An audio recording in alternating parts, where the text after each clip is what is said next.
pretty standard blue, red, green, Delver Secrets, aggro control deck. Just, all the hits. Delver, Nimble Mongoose, Stifle, Daze, Force of Will. Yep. Quick clocks and some soft counters. Yeah. He's just going to try to jump on Pavel while he's trying to establish his mana and set up his combo. Just keep him there as long as possible. Yep. So, a Tropical Island and a Nimble Mongoose to start the game for Chris. Paul with an Ancient Tomb. Okay. No Fear. Doesn't care about the Nimble Mongoose clock at all. And a Talisman of, that's the blue-black Talisman Right. of Dominance. Taps for either a colorless or a blue or a black. There's a cycle of these basically Underground Sea artifact, or Underground River artifacts in Mirrodin. And we are going to try to resolve Grindstone. We're potentially walking this into a Daze. It's going to eat a Force of Will, which is awesome for Paul. We've sort of very loudly declare what we're going to be up to here. Right. His deck also features Tezzeret, Ancient of Bolas. This is a very powerful Planeswalker and an artifact-centric deck. I believe this deck is actually a derivative of something Caleb Durward used to good effect in a Legacy Open not that long ago. Yeah. Caleb's deck was quite similar. I don't believe he had the combo elements. No, I believe, yeah, he was much more in a Tezzeret kind of control deck with Baleful Strix, I believe. Sure. Another Talisman. Trying to get over the top of Chris's soft permission. Right. Establishes mana. Like the Wasteland on his Ancient Tomb is slowing him down quite a bit. You can see the Jace in his hand that he really just wants to have in play. Yep. So we're going to crack a fetch here, and I believe this turn is going to feature Tarmogoyf. Yeah. It's I've been able to see Chris's hand, but he's going to be trying to... So the way the Delver deck works is that his elements are either very aggressive or very reactive, but he's not going to have a ton of both. So like if he's long on creatures, he's just going to need to kill Paul as quickly as possible. Yep. Especially if his permission is mostly in the Daze and Spell Pierce vein, he's not going to be able to make good use of those cards as the game goes on longer. And that's why it's so important for Paul to get out of ahead on mana. Yeah. Because pound for pound, Paul's cards are significantly more powerful. Oh yeah, absolutely. Yeah, Nimble Mongoose is still just a 1/1, right? Yep.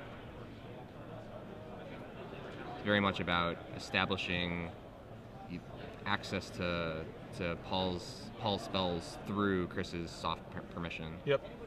Also noteworthy is Paul has 2 copies main deck of Ensnaring Bridge. I believe he has one in hand currently, and that card, I mean, there's some burn elements to the Rug deck, but that pretty much just ices him. I mean, yeah. It's like... And here we go. Yep. He's going to get basically one more hit in because Paul has 3 cards in hand. Yeah. I was sideboarding this actually in the last Legacy tournament in my burn deck for this matchup in particular. Because we can see Chris's Lightning Bolt, but it's going to be pretty hard for him to assemble more than like 6 points of burn. Yep. Without really having to chain through a lot of cantrips. Yeah, the only real hope that he has is that Paul gets choked on expensive action somehow. Right. Can actually play the cards out of his hand, but that's asking for a lot.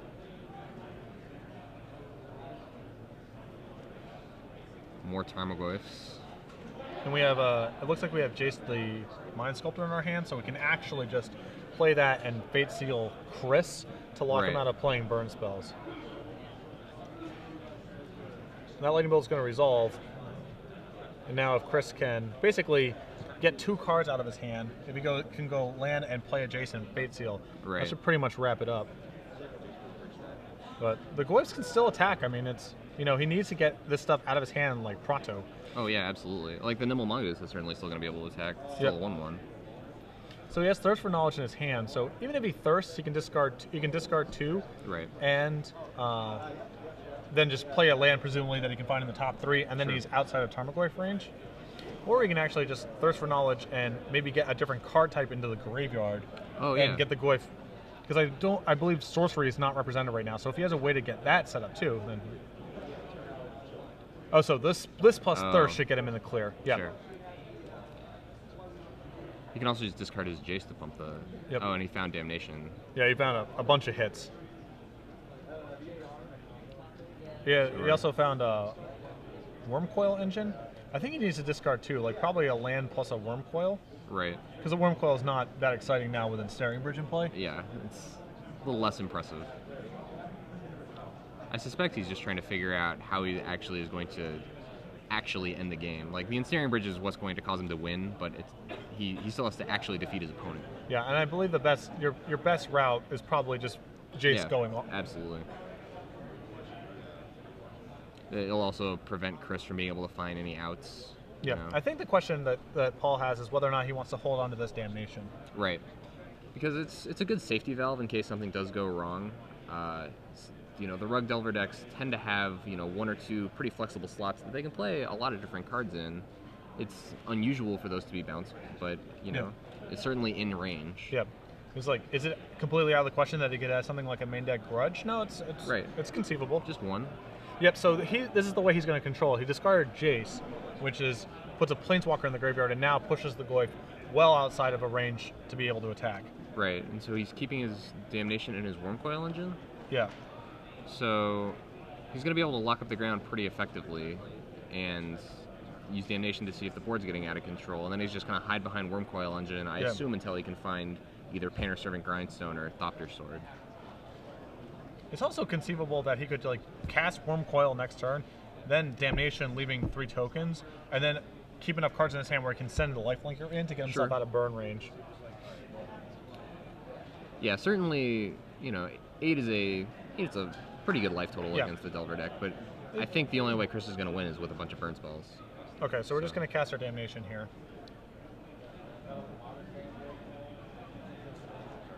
Chris has Spell Pierce, isn't sure if he cares about his creatures anymore. They're not doing him a whole lot of good. Yeah. Doesn't seem to be concerned. Stops the Nimble Goose, and it also puts it at Threshold, so now he doesn't have to worry about future Nimble Gooses as well. Yeah. I'm actually not sure if Chris really wanted to let that Damnation resolve. It feels like he's not going to get much action out of the Spell Pierce in the future. But well, I mean, he could have comfortably paid for it. Oh, are those lands off screen? Oh, I see. Yeah, he's got a Talisman and a Seat of the Side Nod, so. Fair enough. Like I said, he's not going to get a ton of action out of the Spell Pierce. Yeah. Yeah, I mean, it's very unlikely. It's going to be hard. So the Goose is thresholded.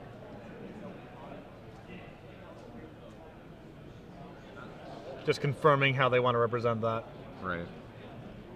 A lot of different dice going on here. Yeah. Legacy is a format full of some challenging tracking. Right.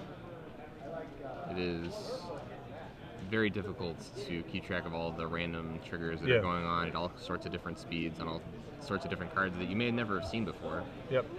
Yeah, we had a match before where Tabernacle was definitely flustering both players. Oh, yeah. It's just very difficult to remember, all the different upkeep triggers. You have Aether Vial, you have Tabernacle. It's especially with Tabernacle, because of how it interacts with your upkeep triggers. Yeah. If your opponent controls the Tabernacle. So. Paul has found his Thopter Founder. Pretty sweet with Wormcoil Engine. It's not bad. Not a bad combo. Right. Gonna get a little value here. It'll play. And now he can actually blow up, if he's feeling so inclined, he can also blow up his bridge and start just trucking in with his Wormcoil Engine. Right. Actually, where I would go against Rug is there's just no getting out. Yeah. There's it looks like he's content to hide behind the bridge for a little longer.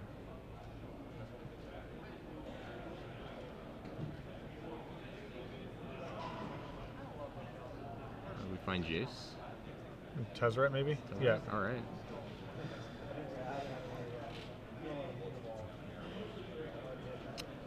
Pretty good. Yeah.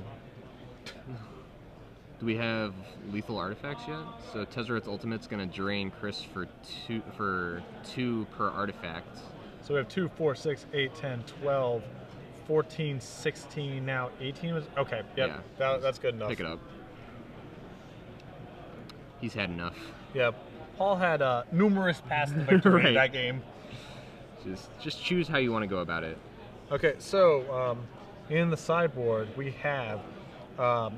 a single Ratchet Bomb. He has one in the main deck. This is Paul. Obviously, very Powder Keg, very good against the 0 and 1 casting cost deck. Sure. 3 copies of Spell Pierce that I do not like. 3 copies of Mind Break Trap, 3 Engineer Plagues, and then another combo. 7th combo he added to the Sure. deck is Leyline of the Void and 1 Helm of Obedience. Yeah. So Helm of Obedience is from Alliances. Yes. Yes. So it is an artifact for 4 with 1 tap. Mill your opponent until they hit a creature. Except with Leyline of the Void in play, your opponent's cards are just getting exiled, and Helm of Obedience only stops milling them when a creature goes to the graveyard. So with Leyline of the Void in play, they're just their entire graveyard, their entire library is just exiled immediately. Yeah, so it's another random 2-card kill. Sure. And it's like I'd be a little bit surprised to see him bring in the ley lines here. Like they're okay against Nimble Mongoose, but they're not super exciting. Yeah. So he can transmute artifacts for his 1 Helm, but he has to have the ley lines to. Yeah, to and that's a really lot go of off. slots to be bringing in for a card that might not do anything. Yeah, his deck seems rather well positioned for this matchup. Chris is getting access to a couple of Ancient Grudges here, which is pretty exciting. Yeah, he's got a couple Red Blasts and a Pyroblast, 2 Grudges, and Naturalize, all of which will be productive in this matchup. He probably wants to cut some of his Random Burn and Soft Permission, which quickly get outclassed, as that game was a pretty obvious indicator of. Oh yeah, his Stifles, I don't believe Paul presented him with any targets. He only has 2 fetch lands in his deck. Yeah, I mean he's got things that trigger but aren't, he's got things like Planeswalkers and there's a Grindstone, there's one-shot stuff he can do, but not actually really trade 1-for-1 with a Stifle. Right. I think he's going to want to keep his soft permission in, just despite the fact that it's going to get outclassed as the game goes along. He's going to try to keep the game in a state where Paul is choked on mana for as long as possible. Mm-hmm. So, and especially with the Ancient Grudges, he's going to be able to go after Paul's mana if Paul has an artifact land heavy draw, and just drag him back into the early game and just club him to death with Delver Secrets. So, from R&D's perspective, I mean, Modern is sort of supposed to be the middle ground between Legacy and Standard, and Modern decks are also capable of like killing relatively quickly, pushing someone out of the game. Right. What do you think are the defining characteristics that you would like to see separate Legacy from Modern in terms of play patterns and general style of play? So, the first example would just be that games go longer. Like in Modern, we're pretty uncomfortable having decks that can kill on turn 3 pretty consistently, as opposed to Legacy, where there are some very aggressive combo decks that can in fact kill that fast. So in Modern, we're trying to make it a format that's, you get to your 4th turn, you get to like play some mid-range creatures, sort of evolve your board state a little bit. The thing that defines Legacy the most relative to Modern are cards like Brainstorm, Wasteland, Force of Will. Force of Will is really important to Legacy because of the need to interact on turn 0, and we don't want Modern to be a format where you have to be interacting on turn 0. Sure. And the best indicator of that is how a lot of the fast mana cards are banned in Modern. Chrome Mox and Rite of Flame and those things. Anything that is generating a lot of mana is certainly looked at very, very heavily when we're making these kinds of decisions. Right. The Modern Pro Tour and Grand Prix that we've been seeing that tend to have a little more actual creature decks as opposed to Legacy, where the creatures are just sort of mostly there for their disruptive elements. Like people play creatures in Modern more for their bodies. Yep. Which is something we're quite excited about. Yeah. In fact, one of the cards on the Legacy, the Modern rather ban list is a creature that is actually just a body. Right. Wild Nakatl. The other thing about Modern that we're excited about is potential diversity, right? And with Nakatl specifically, it's awkward how Nakatl sort of outclasses every other 1-drop and sort of makes decks just that much more homogenous. It is difficult to convince yourself to play beatdown deck other than that one when an enabler that powerful exists. Yes. So everybody's playing Wild Nakatl, nobody gets to play Curse Catcher. Like, cards like that. Sure. Yeah, there's definitely this weird thing in Legacy, contrasted with Modern, where there's like diversity of actual decks that appear versus diversity of play patterns. Sure. Those are often conflated in players' Yes. minds, but they are. It is very true that distinction is important. If you have 6 different combo decks that are all very good in killing on turn 3 or sooner, you don't really actually Right. have like. Well, Leyline of the Void is good against this one, and Force Will is good against this one. It's not actual, Yeah. And by the same token, it's like, you know, you have these Dazed, Thoughtseize decks, and it's like calling those interactive is kind of stretching the definition of Yes. the word a little bit. I totally agree.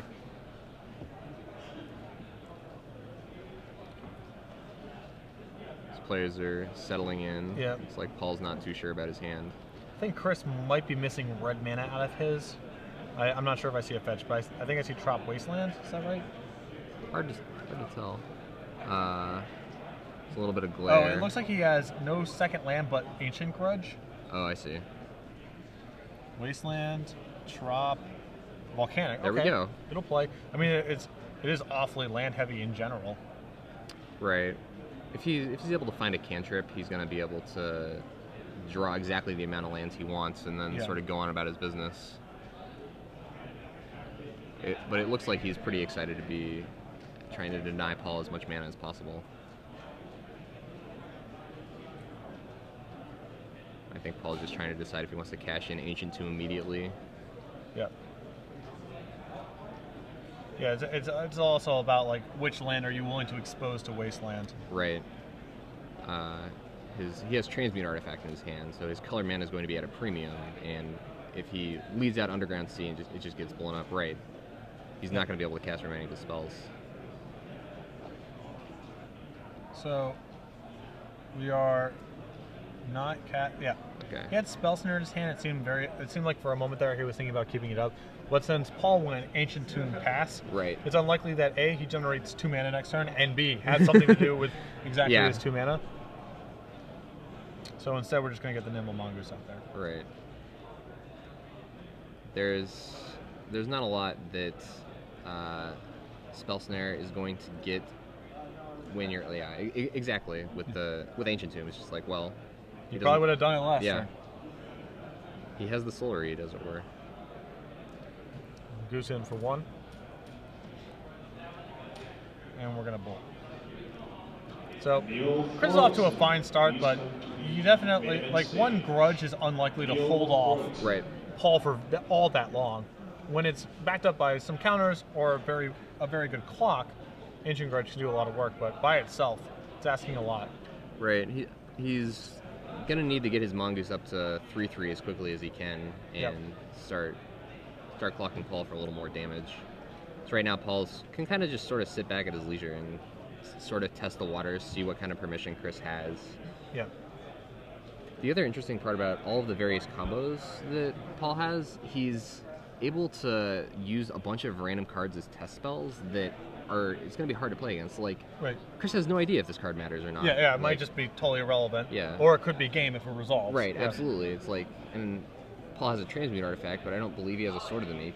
So if he sticks his Thopter Foundry, he can go get the other half, but just got Spell Snare, and he's pretty indifferent about it, I think. It looks like Chris has one of his 2 sideboarded Gilded Drakes, which is, again, like, that's good against some of the stuff that Paul does, but it's not necessarily good against all of it. No.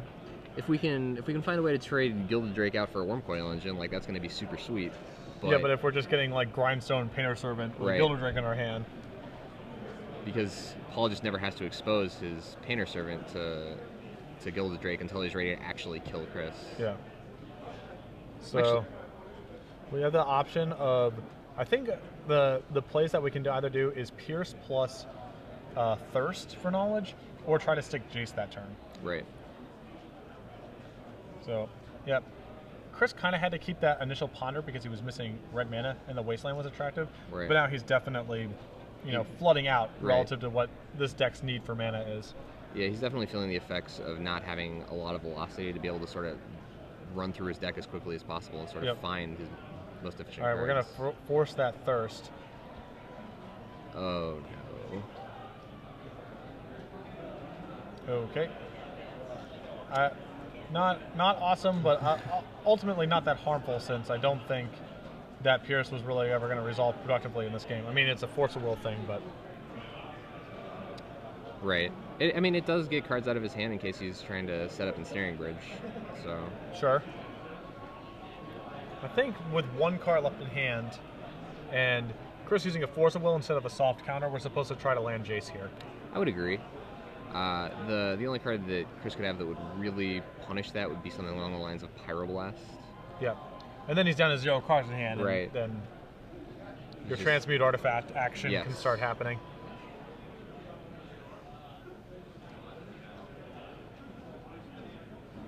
Looks like we're going to start with a Talisman. Right. The other interesting thing that Paul can try to do is start setting up his combo immediately, just because he knows Chris only has the one card. Can we get the text on Transmute Artifact up on the screen real quick here? Because it is a special one. So Transmute Artifact is blue sorcery. It allows you to sacrifice an artifact to go search your deck for another artifact and put it into play, and then you have to pay the difference in the converted mana cost of the card you sacrifice and the card you get. Yep. So for example, if he sacrifices his Talisman to go get Wormcoil Engine, he's going to have to pay 4 mana when Transmute Artifact resolves, or his Wormcoil Engine is going to die. Yep. Of course, it's a Wormcoil Engine, so he's going to get 2 3/3s if it dies, which is a nice little interaction. But it's a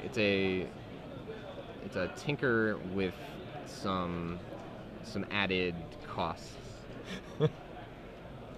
I can't believe that Tinker was the card that comes after that. Transmute Artifact feels is like just the fixed by Tinker, far right.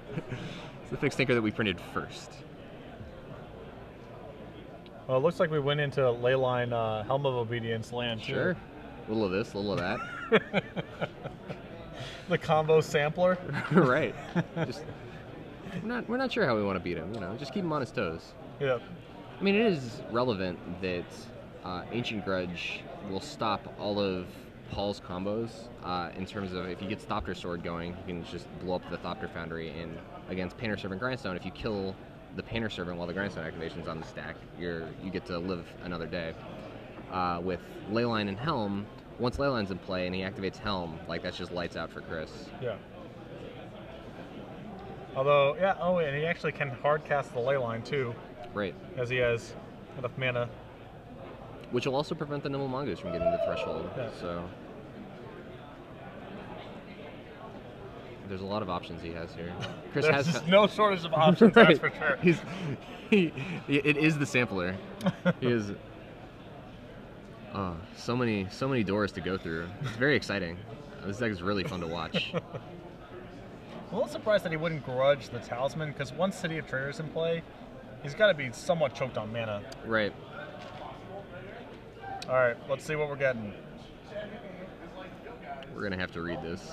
And it is not clearly written. No, it is. I'm very confident that the Oracle text is not what's on the printed card. Just pretty sure that that's true. All right. Thopter Foundry it is. I assume we're just going to grudge this. If you wanted it bad enough to tutor for it, right. It seems reasonable to get rid of it.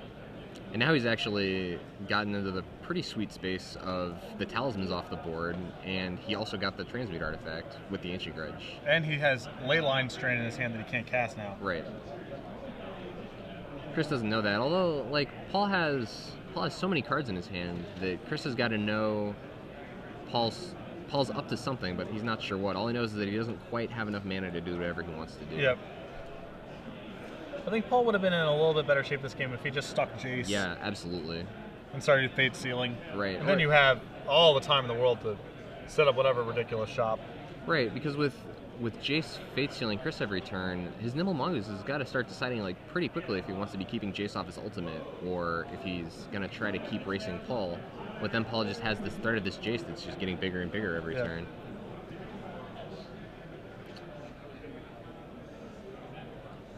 Yeah, ever since 2002, Blue Mages have been having a lot of problems with Nimble Mongoose, and Ratchet Bomb is going to finally kill the shrouded 1/1s that have been pecking away for so long. Well, Chris still has Grudge at the ready, so he has an out. Right.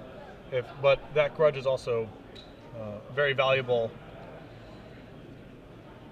Yeah, Chris is in this awkward spot where he needs his threats, and so Grudge can let him keep attacking for longer. The problem is that, you know, if he blows his Ancient Grudge, it's like that's basically all that's keeping him safe from whatever horrors Paul is up to. Well, we are starting to find some counter spells and a few extra creatures here. So. Well, you have Delver, Force of Will, and Green Sun Zenith we're looking at. Right.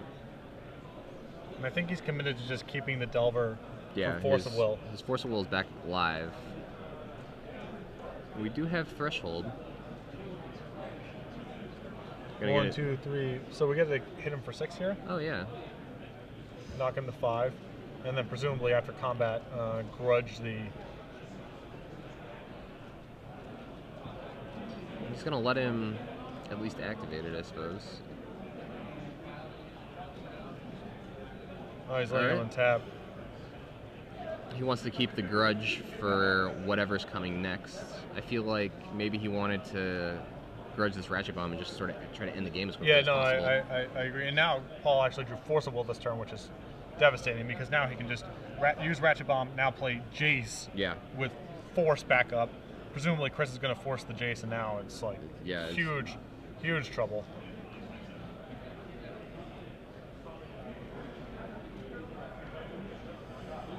Yeah, Paul is pondering his many options. Yep.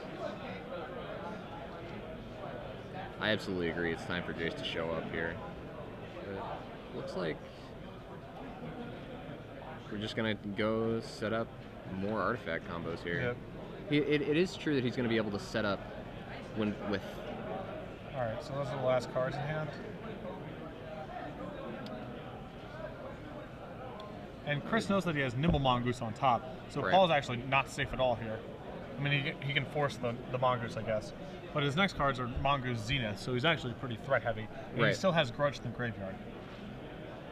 So it looks like Paul is trying to set up his Thopter Sword combo with the Transmute artifact in his hand.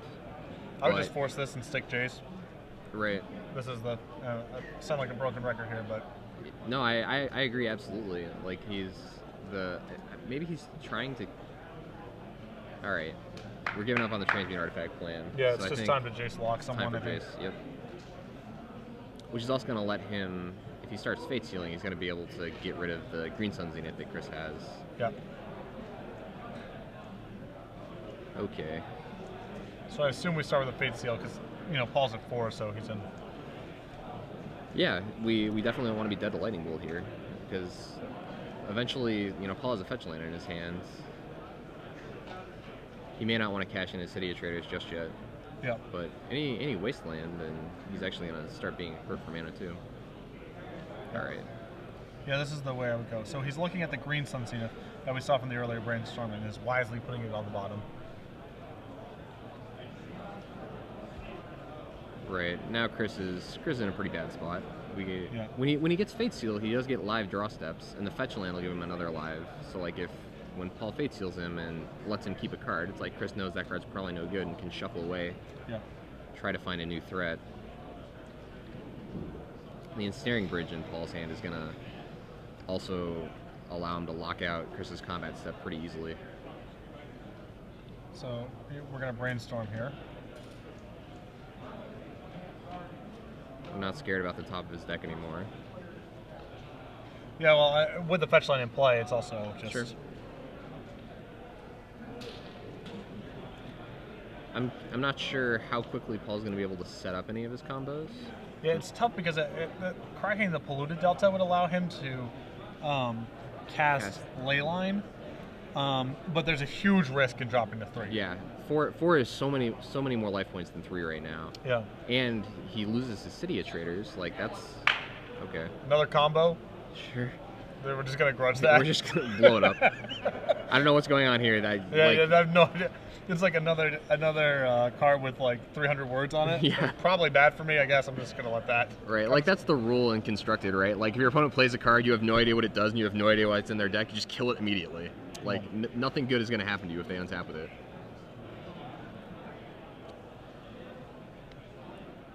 They're going to go to 3 here. Yeah, it is risky. I mean, he can Fate Sale Chris, but Chris has 2 fetch lands at the ready for a redraw. Right, and we know, like, Paul knows that Chris didn't board out all of his lightning bolts. Yep. Because he got bolted earlier.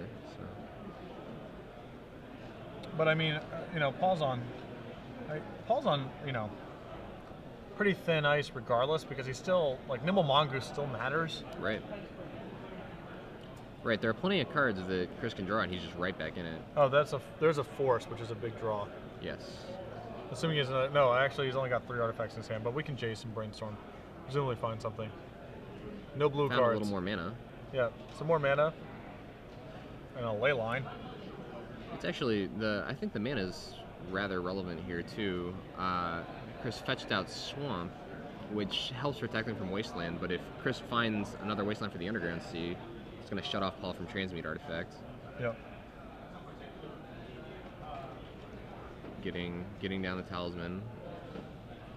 Chris has a lot of draw steps to sweat out here. Right. He's just drawing so many fetch lands. He actually needs to keep those in his hand in case he draws Brainstorm. Right. He needs to be able to keep as much gas as possible because it's not like his creatures are still totally live draws. Right. He's got, And he's going to want to be able to deploy multiple creatures per turn. So that's when you have the opponent has 3 fetch lands.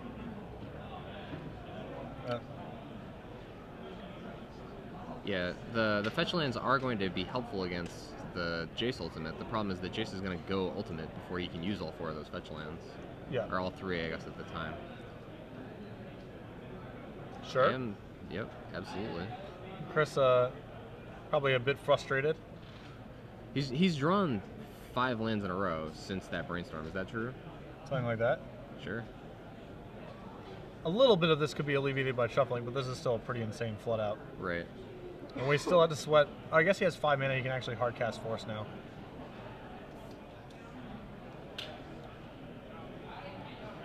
Yeah, and the other reason to keep the lands in your hand is that if he does draw a creature, then he does get a few turns if he's holding on to those lands, right? Because they become his library, and it's like, 2 or 3 attack steps might be good enough. But here it looks like his mind is about to be sculpted. Yep. And, yep. Don't feel bad. Not the first guy this has happened to. Right. Jace claims another victim. Another notch on the belt. Chris is not sure where to put his library. It's just like the exile zone is just over there, I guess.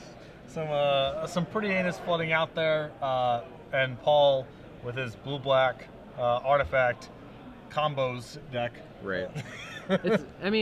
Honestly, like a lot of the second game, Chris just drew too many lands. Like that's a pretty frustrating way to lose. I do like, it is exciting to see your opponent do something sort of offbeat and weird, right? Like, oh yeah. One of the great things about Legacy is how many different decks you'll play against each round. Yep.